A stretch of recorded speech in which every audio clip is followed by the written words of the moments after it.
Voici la deuxième partie de nos tests. Il est toujours important de bien faire ces tests. Là, nous allons passer sur le test du calcium salifère. Voici le test du calcium salifère. Nous allons le déballer ensemble. C'est parti. Alors, toujours le petit mode d'emploi salifère qui va nous indiquer après les mesures à reconduire pour pouvoir prendre la mesure de notre bac. Le réactif, un deuxième réactif, la pipette de dosing, l'éprouvette, un petit réactif en poudre, la petite seringue pour prendre l'eau du bac et la petite cuillère pour le réactif en poudre.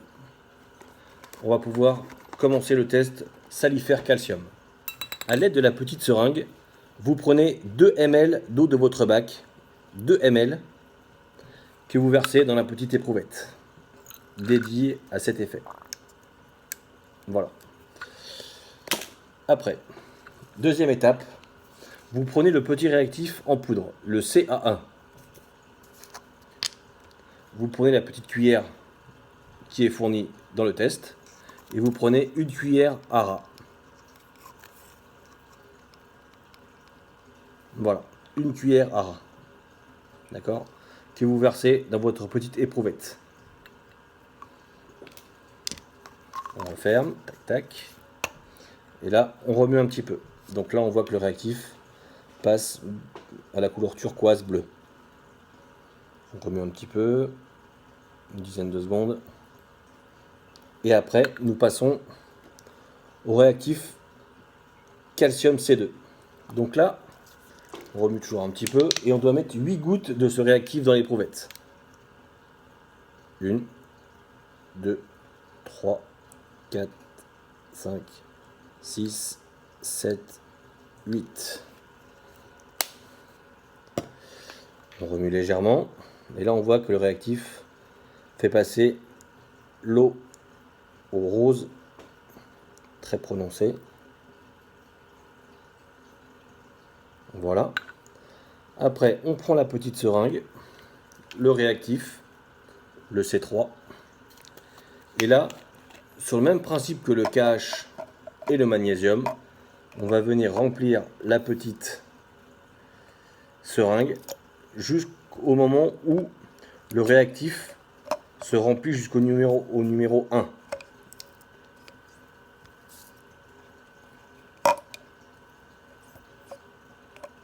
Voilà, donc là il est au numéro 1. Et après, à l'aide du bouton poussoir, comme pour les autres, on vient mettre la base du poussoir, donc le trait noir, au niveau du numéro 1. Je vais vous montrer, voilà, au niveau du numéro 1. Faire attention, bien sûr, à qu'il n'y ait pas de bulle d'air dans votre seringue. Et après, on va pouvoir commencer le goutte à goutte dans la petite éprouvette de test. Donc là, on est sur du rose, d'accord? Le but étant de passer de la couleur rose à la couleur, on appelle ça le bleu-blanc. Donc, on commence tout doucement à faire le goutte à goutte. Donc, vous allez voir que le bleu-blanc, c'est un bleu qui est presque blanc. Donc là, on continue le petit goutte à goutte gentiment, sans s'affoler.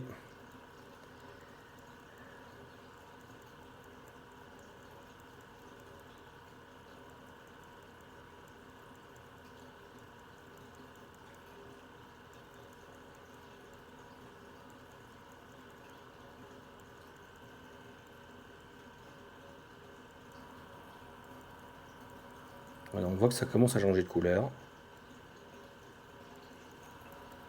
Vous voyez, le bleu-blanc est là. Donc là, tac, tac, tac, voilà le bleu-blanc. C'est du bleu, mais qui est un peu une petite nuance de blanc. Voilà, donc là, après pour le test, comme pour le KH, comme pour le magnésium, on se reporte à la seringue. Donc là, on voit sur la seringue est indiqué, donc toujours se fier au haut de la seringue, donc le haut noir. Et là, il est indiqué 1 0,11. Donc 0,11 qui correspond à un KH, un calcium de 455. Donc là, je suis un petit peu haut. Les valeurs idéales étant de 425 à 450. Donc là, voilà, j'ai 455 de calcium dans l'eau de mon bac. Donc moi, sachant que je suis en bac plutôt full SPS, moi, ça peut m'aller. Mais idéalement, il faut qu'il soit entre 425 et 450. Donc voilà, le test calcium est terminé. Donc dans la troisième étape de notre test, on fera le test magnésium. Si la vidéo vous a plu, je compte sur vous pour mettre un petit pouce bleu. N'hésitez pas à vous abonner à notre chaîne YouTube et à mettre la petite clochette pour être informé de toutes nos vidéos. A très bientôt, merci à tous.